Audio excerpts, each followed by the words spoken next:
Good afternoon, everybody. It's Tuesday afternoon, and I'm really looking forward to sharing with you this live video here in the Lead Her Rising. And the subject I want to talk about different types of fatigue. So who there feels just a bit tired? Like we're getting up to this time of year where, a fatigue can start to set in. And for anyone who's felt fatigued, it can mean that you lose motivation. It can mean a whole lot of knock-on effects for yourself, for your family, for your team. And so what I want to talk about are different types of fatigue and what we need to do about it. Because very often I think the problem is that when we feel fatigued, we just put it under one big umbrella and say, oh, look, we're tired. But what sort of fatigue are we really? And are there different things that we can do to resolve this feeling of fatigue or to help us? And this is based on the work by Dr. Dalton Smith, who wrote a really amazing piece of work around 7 types of fatigue that women will feel. And today I'm just going to talk about the 3 most common ones that I see. So the first one, and this is really obvious, is physical fatigue. So physical fatigue will come up and greet us when we haven't been sleeping well, when we've been staying up too late at night watching Netflix. Perhaps we've had not great nutrition. So things like coffee and alcohol will impact our sleep. And mean that we reach that point of physical fatigue. Sometimes our nutrition is off track, and even if we're sleeping well, we're not getting the nutrients that we need. So that can include things like gut health. There's a whole umbrella of things there that I won't explore. It's a rabbit hole, but there are medical reasons for physical fatigue as well. Things like low iron is a really good example. So we can be physically fatigued as a result of nutrition or medical conditions. We can be physically fatigued as a result of just really poor sleep patterns, poor sleep habits and choices. We could be physically fatigued because we don't exercise.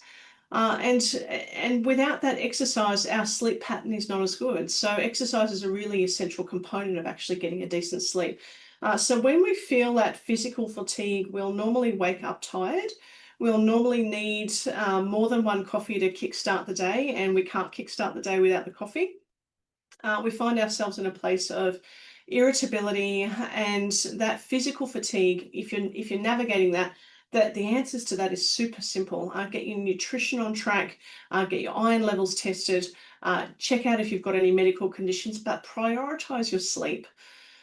So prioritizing sleep means go to bed at the same time every night and wake up at the same time every day. It means turning off screens for about an hour before bed so you have the chance to actually slow your nervous system down. It means leaving all your lists and your jobs and your work outside the bedroom so they're not interrupting your psychology in your bedroom. And so the bedroom needs to induce a feeling or a meaning of, I'm resting now. And things like a warm shower, a relaxing stretch before bed are all ways to improve our sleep health. Ditching alcohol is another great way of improving your sleep health. I know it's like, oh my God, don't tell me I can't have a glass of wine. Of course you can. It will impact your sleep though. So if you're going through a period of time where you are really struggling with physical fatigue, and sleep is one of them, ditching alcohol and ditching coffee, especially coffee after lunchtime, is a good idea. So that's one really obvious one, physical fatigue. The next most common fatigue that I see in women is mental fatigue.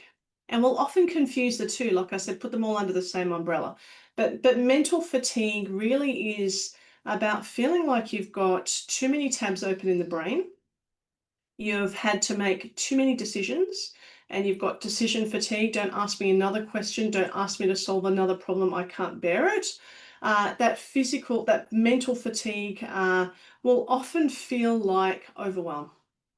It'll often feel like stress. It'll often feel like everything's crowding you in. Sometimes it'll feel like it keeps you awake at nighttime because you're going through all of the lists and all of the problems in your mind, which then impacts your physical fatigue. So mental fatigue is a separate problem. often goes hand in hand with physical fatigue, of course. But if you're experiencing mental fatigue, you need to be able to allow yourself or give yourself permission to press pause on decisions, to be able to shut the tabs down, to be able to switch off, even if it's for half an hour, which means go outside, lie in the grass, look at the sun, go for a walk, get into nature, and just press pause and say, look, I'm not making any decisions for the next half an hour. Not making any decisions, not solving any problems for the next hour. It gives your mind a chance to reboot. Now, there's a whole series of information that I give women on how to manage stress and how to manage mind health. But if you're the sort of person that's got too many mental tabs open, making too many decisions, solving too many problems, and you feel that sense of overwhelm and stress that goes hand in hand with mental fatigue, then the first step I would suggest for you is learn to shut down and switch off and give yourself permission to do that, because the only thing that happens when you keep operating in that manner or in that way is that you operate slower and slower and slower. And so you're better off completely switching off for half an hour, doing something that you enjoy, shutting down the mental tabs, and then coming back with a fresh brain. So we've got physical fatigue, we've got mental fatigue. The last one that I often share with women is that emotional fatigue. Now, emotional fatigue means you're navigating feelings that you feel that can't be shared with anybody around you. So you might be, and that's a possibility in a lot of work environments, right? We can't necessarily share all of our personal stories with everyone at work. And so it ends up with a sense that you're walking around with a mask on. Maybe you're prioritizing how everybody else feels without really considering how you feel. Maybe you're feeling, like I said, those heavy or depleting emotions, but trying to hide it. And that's exhausting. That's completely exhausting. You'll find when you're emotionally fatigued that you'll come home and you won't want to talk to anybody. You'll just want to shut your mouth and not speak to anyone because you're so tired of wearing the mask and pretending to be fine when you're not fine. So emotional fatigue is its own type of fatigue. And that's the cure, or not the cure is probably the wrong word, but the solution to emotional fatigue is, number one, you need to be able to create safe spaces to share your feelings, which means dinner out with a close friend, talk to somebody who knows and understands you. And if you feel that you can't, journaling is a great way of getting it out. So just grabbing a notepad and just journaling how it is that you feel, just to name what you feel and get it out on paper. And then the other key to that is to essentially tap into joy somewhere in your life. Because very often when we've got that emotional fatigue, it's because we're navigating depleting emotions and we've lost track of the things that bring us joy. So part of the solution for that is to tap into, look, what actually brings me joy right now?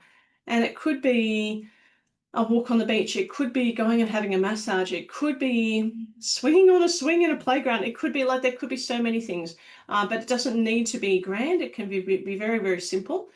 But tapping into a piece of joy for yourself and choosing you and giving yourself permission to do that, I have found is an essential piece in resolving that feeling of emotional fatigue. So we've got physical fatigue, you're not sleeping well, you haven't exercised since 1982, you're not eating well. This is definitely going to impact you, and the solution to that is to get very, very clear about your habits. Sometimes the solution to that is to get some medical help as well.